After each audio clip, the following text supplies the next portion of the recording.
Chapter 5.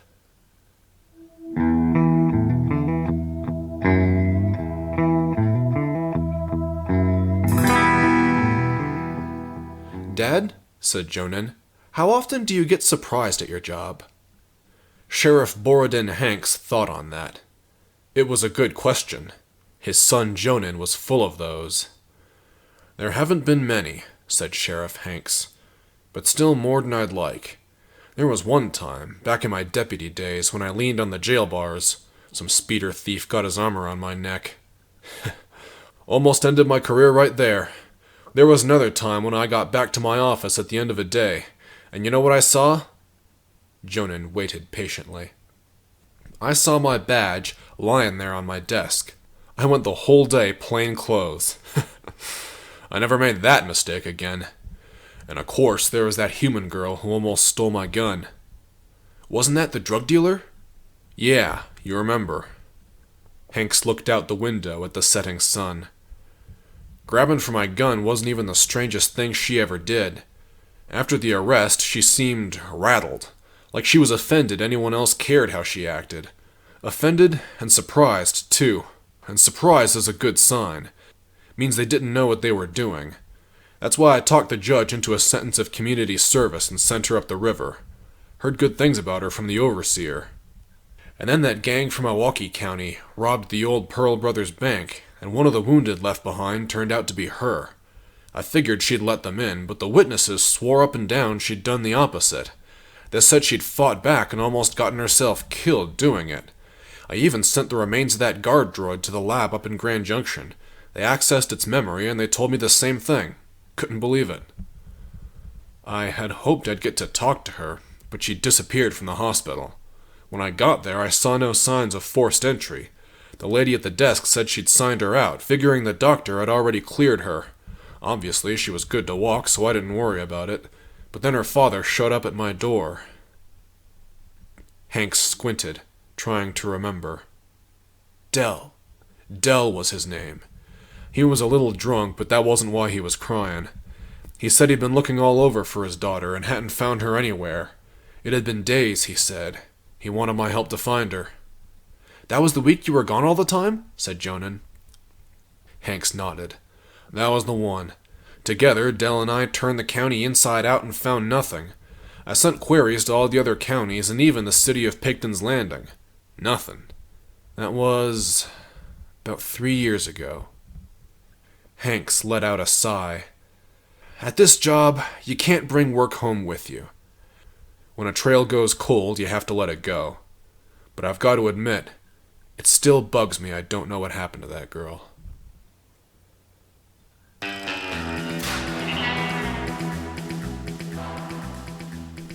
Scylla needed to be smart about this. If she failed, there was no one to bail her out. That had always been true, but nowadays she was really on the knife edge. Already, drug withdrawal was sinking its claws into her. She sweated even though she was cold, her body trembled, and her muscles ached. She needed another dose, and soon. She didn't blame herself for what a mess her life had become.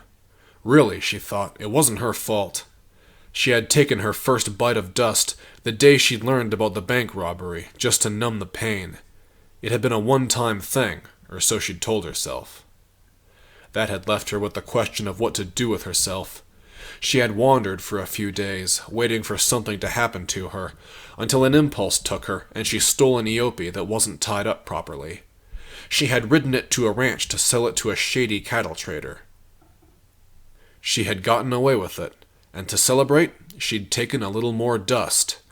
Times had been tough. She'd needed a break. Life, she had figured, owed her that much. She'd been needing more breaks as the years went on, and now staying ahead of it took all her energy. Luckily for her, the circus was in town. People were out, about, and rowdy, and there were easy targets for a good steal. She crouched on a second-story rooftop, on all fours like an animal, and chose her target. Below her was a dead-end alley, close enough to the nearest attraction that people ducked in for a moment of space and quiet, but far enough away that no one would hear them scream. The trick was finding someone who was unarmed. Farmers and ranchers never seemed to leave their houses without toting a blaster, and Scylla hated them for it. She never tried to steal blasters either. Her first attempt had been an unforgettable lesson, but luckily for her, some people left the blaster at home to go to the circus, and that meant opportunity. A Twi'lek man, well-dressed, unarmed, and alone, wandered by the entrance to the alley. "Go in," Scylla willed him. "Come on, do it." As if in response, he ducked into the alley and brought out a holoprojector. Immediately, he became oblivious to the world. Scylla slipped down a first-story roof, putting her feet on the brick rather than the metal to keep from making a sound. Then she climbed down a drainage pipe and plopped onto the dirt. She paused, ready to start acting natural in case the Twi'lek noticed, but he was still engrossed in conversation with some faraway person. Sideways, her left foot first, she shimmied up behind him. Her pulse raced. The thrill of the hunt charged her and made her feel almost alive again. If this man had been human, she would have punched him in the back of the head to knock him flat, but the Twi'lek's head tails made that difficult, so she did something even more dangerous. She tapped his shoulder. He startled and turned around, and her fist smashed into his temple. She hooked her other fist into his stomach, insurance against a counterattack, and knocked him down. Now, she thought, to work. She straddled him and rifled through his left pocket. Nothing. Then her fingers dipped into his right, and she felt the precious jingle of credit chips. She barely noticed that she was laughing as she stuffed them into her own pocket, zipped it shut, and bolted to her feet. Just to spite him, she kicked him in the ribs. Then it was back the way she had come. Her fingers scraped on the pipe as she climbed up to the first-floor roof. Then her shins took a beating as she hastened up to the second, but she didn't care. She had enough money for another batch of dust, and the dust would make everything go away. Unlike the town where Scylla had grown up, this town had never demolished its old sugar mill. They had built their new one someplace else, and left the old one standing, empty, condemned to be battered by the prairie winds and the hailstorms until it collapsed on its own. But it hadn't collapsed yet, and in the meantime it was where she lived with her friends, other souls who'd been chewed up and spat out by the world. That, and their addiction, was all they had in common, but it was all they needed. The dust dealer lounged around on the first floor, waiting for her. "Sleepless," he said, opening his arms with a sleazy grin. "Back so soon?" She showed him the money. "Set me up." He did, but there was an odd, sad look on his face as he did. Does he feel guilty? Scylla wondered. Faintly, she remembered that she had felt guilty back when she had had his job, but she couldn't remember why. But that did not matter now. It was time to join her friends on the top floor. First, she smelled food. It didn't appeal to her for now, but it raised her spirits anyway, because it meant that Carrie was there, and everyone loved Carrie. She was always there with a meal, a blanket, a little sympathy, and bandages if you needed them. Where she was, her boyfriend Pennock was never far away. She entered the room where she and her friends now lived. Carrie stirred a pot over a heater while Pennock pored over a map. In the corner, slurping cold noodles, was Lowdown. Lowdown and Scylla had met again, a year after Scylla's first hit, at a low point for them both. They had consoled each other the only way they knew how, and he had followed her into addiction. Every high and low they had suffered since, they had suffered together. They still did not share their takings, though. That was something no one could ask of a true addict. "I did it," said Scylla. "I got more." A little life came into his glassy gaze. "That's great."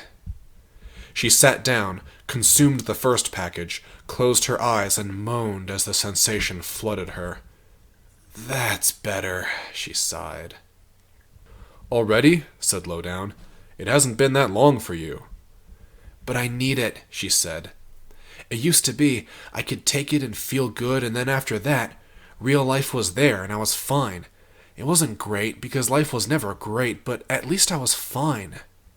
She felt a sadness that even the dust couldn't keep at bay. Now I need these just to feel normal, to feel the way I used to before I ever started taking them. Lowdown leaned over, looking like he wanted to give her a hug, but stopped at resting his head on her shoulder. You must be strong.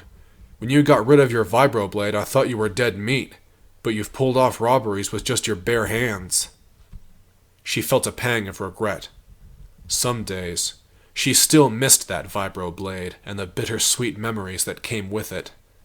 I wish I still had it, she said. But last year, I had that dry spell. She curled into a ball, remembering the depths of her withdrawal.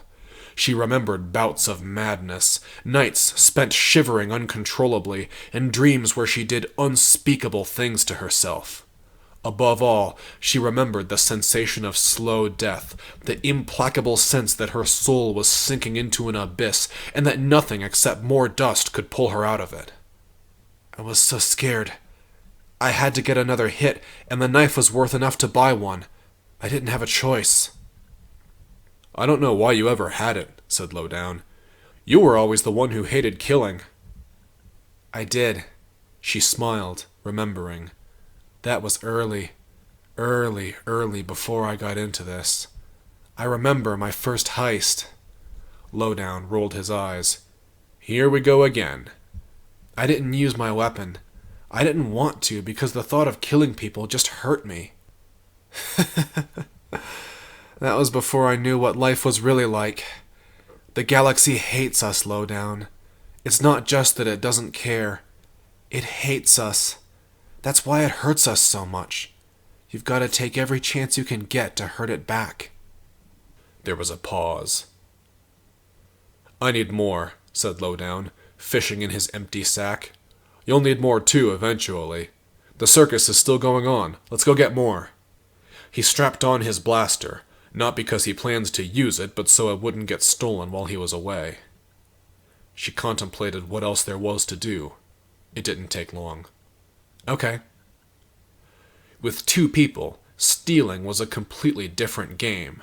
One person could serve as a distraction while the other focused on lifting the goods. Without violence, the lift could be done in a crowded place, and that meant going places that Scylla hadn't hunted out already. They found their mark loitering on the side of a landing pad, where a firefighting crew showed off their aircraft for the children.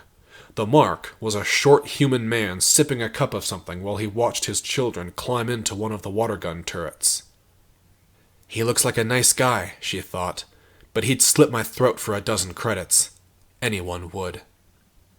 As they had agreed to, Lowdown stepped in front of the mark and engaged him in conversation. At one point he said, "Watch out for the seat grabbers. They're these little spider-shaped droids that crawl around on benches and try to steal your credits." The mark patted his right hip to make sure he still had his. Right hip, thought Scylla. That's where he has them. Right hip, thought Scylla. That's where he has them. She stepped up behind him, silent as always, and her hand drifted toward that precious pocket. Then something occurred to her. She did not see him get suspicious, nor hear him say anything, but somehow got the unassailable conviction that he was about to turn around.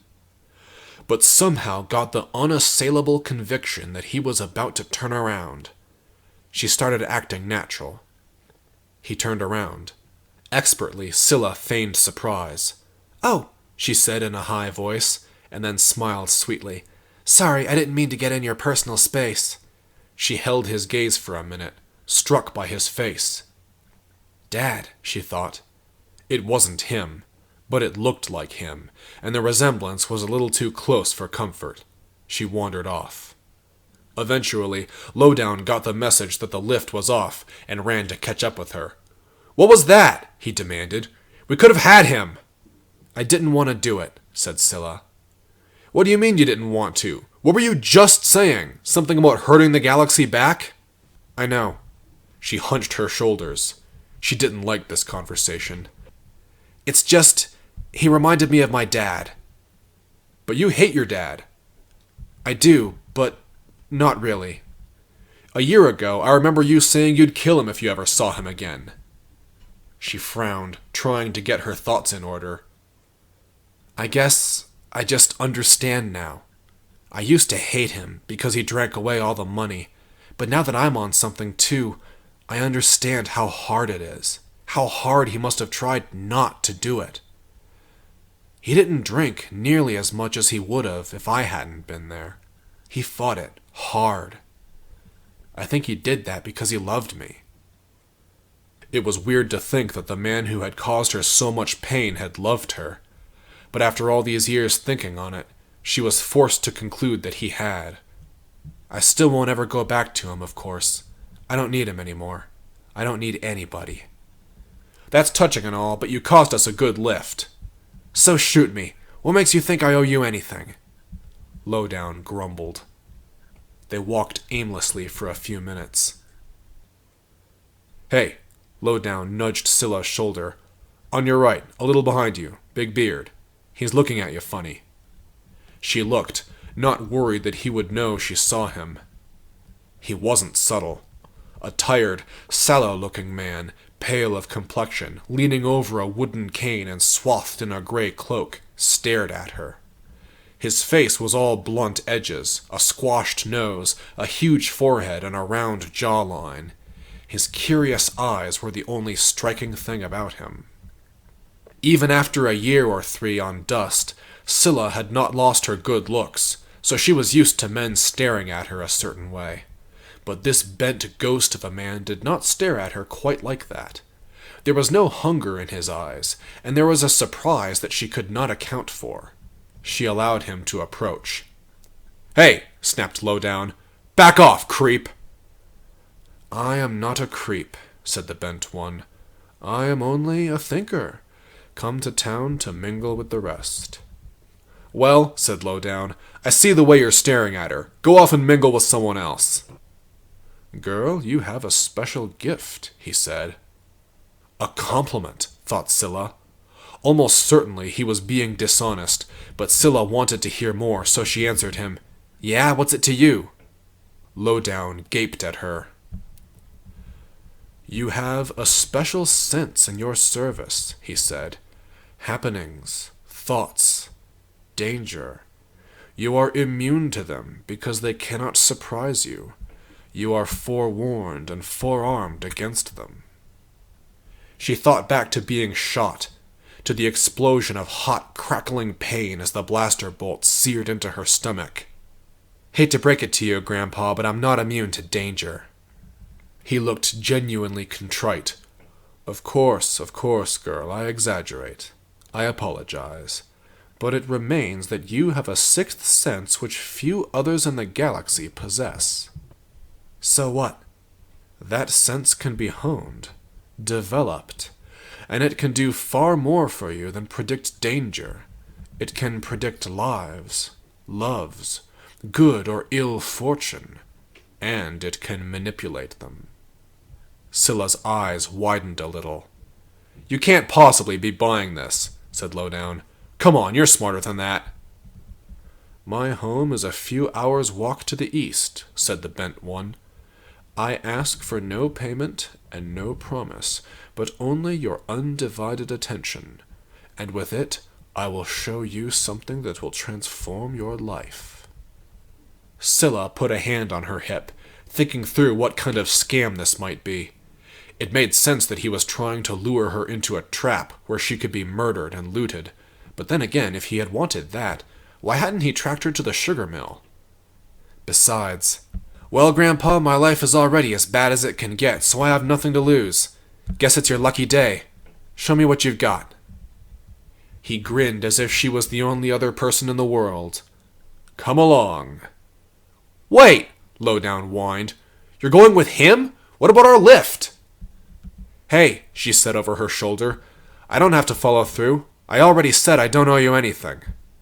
Lowdown stopped in a huff, and she left him behind. "So," she said to the bent one, "what are we doing?" "We are going to see what you can see. It can be felt, young one, felt in every bone of your body, but not explained." Sure. Are you going to tell me your name?" "I am Nalus Trecus, an explorer of the mysteries of the universe. And you?" The question caught her flat-footed when it shouldn't have. She took a moment to decide which of her fake names to use. My friends call me Sleepless. Is that the name you would choose for yourself? I guess so. It is well if you tell me a name that you invented on your own, said Nollis. In fact, you should do so. Your identity should be chosen by you, to please you. She squinted at him. You are taking this very seriously.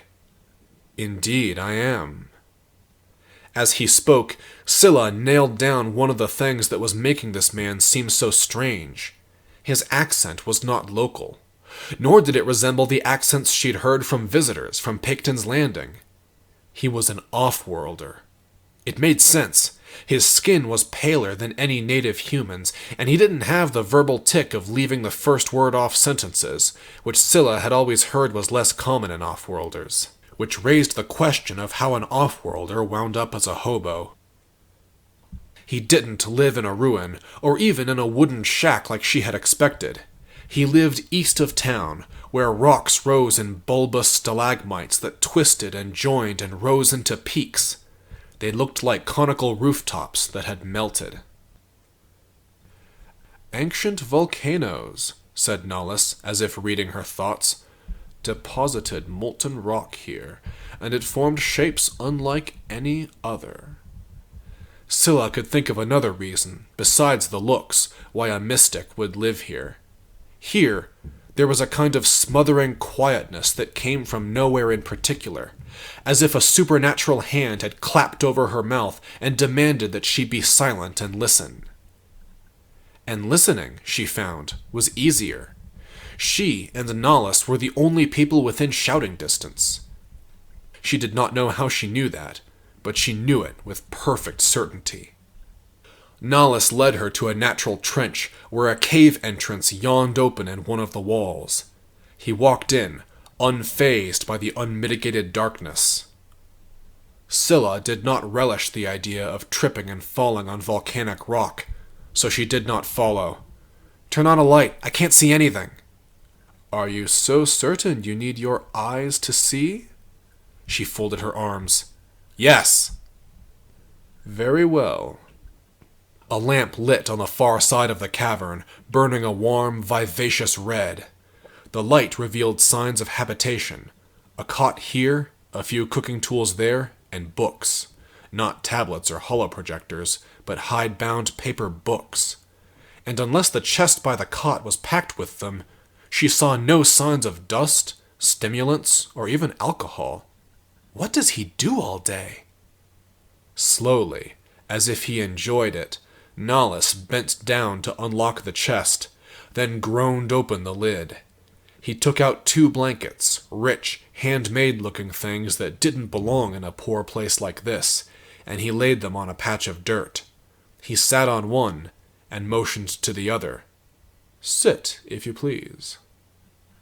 She sat, feeling more at ease. I was right, she thought. He really is just a crazy mystic. And yet somehow he was more calm and deeply assured than any of his ilk she'd ever met. Before we begin, said Nollis, are you comfortable? Are you at a temperature that suits you? Do you feel hunger or thirst? Comfort, Scylla well knew, was relative, but she hadn't started feeling withdrawal yet, and that was the main thing. I'm fine. Let's go. There is no need to go anywhere. Only take a deep breath. He did so. And hold it. She filled her lungs, and for a few seconds they stared at each other with puffed-up chests. Now let it out, said Nollis, slowly, as if enjoying each word. Close your eyes, and think nothing. How am I supposed to do that? But she did close her eyes. Focus on your breathing and the beating of your heart. Simple, primal things that mean nothing. She tried to focus. She also focused on the swirls of color that swam in her vision as her eyes tried to adjust to changes in the light. Soon they died away, and she found herself, indeed, focusing on nothing. It was freeing, relaxing even. Then she became aware of a skittering rodent in the corner of the cave. She tried to banish it from her mind and focus, but she only became more aware. "Your sense of other living things is a boon," said Nahlis. "Do not try to fight it." She stopped trying, and suddenly more creatures appeared in her consciousness. Flatbirds circling in the air above her, predators stalking through the grass of the prairie, insects burrowing into the ground, roundhorns grazing contentedly, entire cliques away. An image of the cave came to her, and it was not from her own perspective. From above, she could see a sad, pretty young woman sitting with an old man, learning to meditate. To her surprise, she liked the woman she saw. For years she had avoided mirrors, but at this moment, she did not mind seeing herself. That earthly thought brought her back to the here and now, and by the time she noticed that her awareness had vanished, she could not get it back. "You have fallen back into the physical world," said Nahlis, opening his eyes. "But your meditation was successful. You felt your connection to the universe." "Yeah," she said. "Guess I did for a moment there." "As you practice meditation, you can grow stronger with your connection."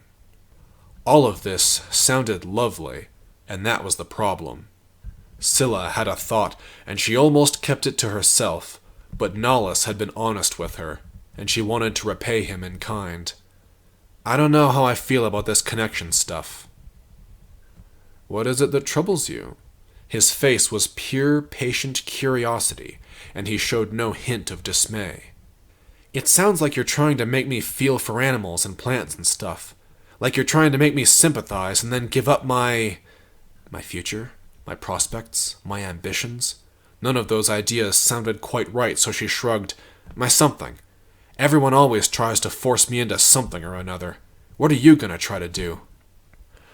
"I want to unlock your potential. You have a precious, potent energy locked inside you that not 1 in 1,000 others can match. I want to see that potential flourish. And when it does, your power is yours, and you may use it to pursue whatever you wish." "You know I don't want to go frolicking in the fields and picking flowers, right?" "I am sure you do not." "You want to know what I do want?" "I am happy to listen." "I don't want to feel what everyone else feels, because I don't want them to be happy. I want everyone who ever took advantage of me to regret it. I want everyone who ever looked down on me to look up at me instead. Look up and be afraid. Every person I've ever met has tried to tear me down and hold me back, and I want to turn it around on them. I hate them." The words came flooding out of her. She looked worriedly at Nahlis, ready for him to rebuke her. He said.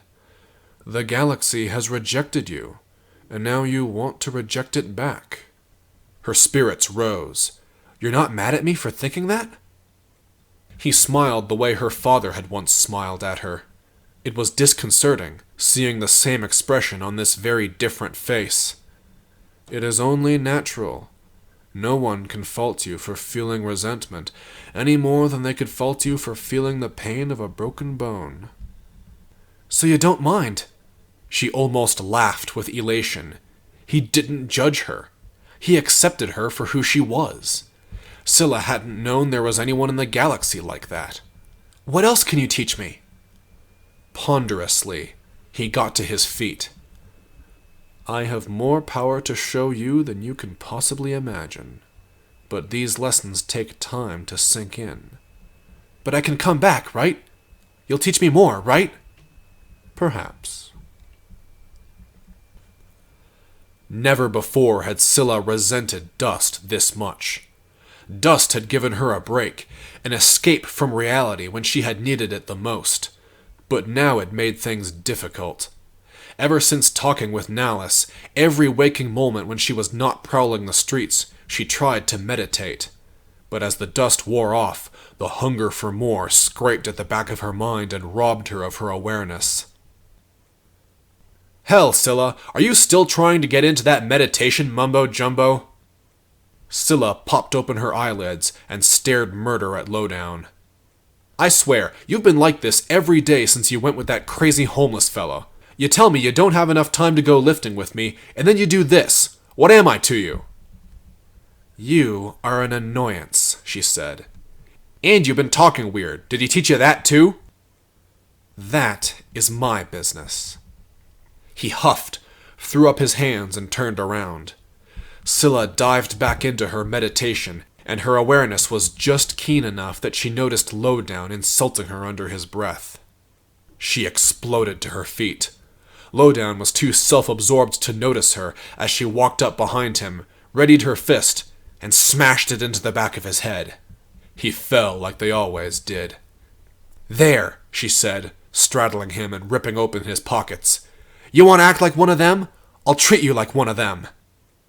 Scylla was not entirely sure what she meant by them, but she meant it with deadly sincerity. Scylla! Scylla looked up to see Carrie, a picture of horror. One hand held the ever-present cooking spoon, caked with months' worth of dried food, while her other hand covered her mouth. What do you think you're doing? That's Lowdown! He's one of us! Scylla stood up.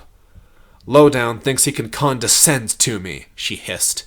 He is just like the others who think I deserve nothing more than to scrabble in the dirt. What did he do? Scylla ignored her and walked away. Scylla! Carrie screamed after her. You're not welcome in the sugar mill! Not ever again! Scylla kept walking, but a chord in her had been struck. For a moment, Carrie's hysterics had sounded almost like Gent's, rejecting her for nothing more than wanting something nice. Scylla ground her teeth, but did not turn around. A day remained before her next appointed meeting with Nahlis, but she hiked to the volcanic rocks anyway. She waited, snacked on the plain fare she had brought, and meditated whenever she could. She sensed Nahlis sleeping in his cave. As soon as she sensed him waking, she went to him. I see, he said, as he stirred a boiling pot on his camp stove, that you have not lost your enthusiasm for these teachings. I have no true friends in the world, she said, kneeling behind him. The awareness is the only thing I can trust. Open the chest, he said. Get out the meditation mats. She obeyed. They sat, and without having to be told, she breathed deeply to lull herself into meditation. This time, Nahlis got straight into the teachings. Think of what you want to be, he said. See it in your mind. Scylla had never done that before. Owning a speeder bike had been the high watermark of her ambitions, and now she imagined that she could have anything in the galaxy. She imagined herself floating above Yostin, above everything. In her mind's eye, the planets were the size of marbles to her, and they were hers to take in her hands and move wherever she wanted. The grand image distorted a little. Awful memories intruded on her, memories of being seized and hit, screamed at and rejected and punished. She wanted to wipe these memories away, or pave over them with something new. Suddenly, she was no longer in space. She was on the streets of her hometown, alone. Carrie was in front of her, saying, "You are never welcome here again!" She kept saying it, and sometimes her voice was Lowdown's, or even Rennie's. She saw the faces of the bandits who had taken her life savings on that fateful day 3 years ago. Then they were all gone, and it was Gents standing in the road, yelling at her. Scylla did not answer Gents. Instead, she reached into her own chest, found all the hate and bitterness and curdled misery, gathered it with her fingers, and pulled it from herself. Her hand came out of her chest holding a roiling, seething orange orb. Sparks and molten drops fell from it, and yet her hand felt no pain. Scylla stepped up to Gens, who was still barking at her, and yanked open the older woman's mouth with her free hand. With her other hand, Scylla forced the orb into Gens's mouth and held it there until she swallowed. And then Scylla watched as Gens turned pale with agony, and she melted into a featureless, viscous mass. Then everything started to melt. The buildings, the streets, and even the grass and dirt underneath turned bright red and sank into itself until the world was nothing but lava with black, starless sky above. There was nothing left in the universe except Scylla. What now? She thought. Excellent work, Sleepless. She opened her eyes, certain she had not heard him say that thought out loud. Must have been my imagination. She opened her mouth and found that it was so dry that it was difficult to speak. I saw it. I saw the world turn into nothing. You have seen your true desires, said Nallis. To be honest with yourself is the first step on the path. He stood up. Scylla felt a wave of disappointment that the lesson was already over. The lesson is not over. That exercise was merely meant to remind you of what you already knew. Now, bring me a stick. A stick? Indeed, a stick. He looked at her confused expression, and he chuckled. It must be as tall as you are. Bring it to me, and I will teach you to channel your passions in a way that will make you something more than you are, not something less. Choose wisely. You will need it again for your next lesson, and for all the others after. Her eyes widened. You really are going to teach me more! I live my life as I see fit, and now, young Sleepless, I see fit to teach you the ways of the dark side of the Force.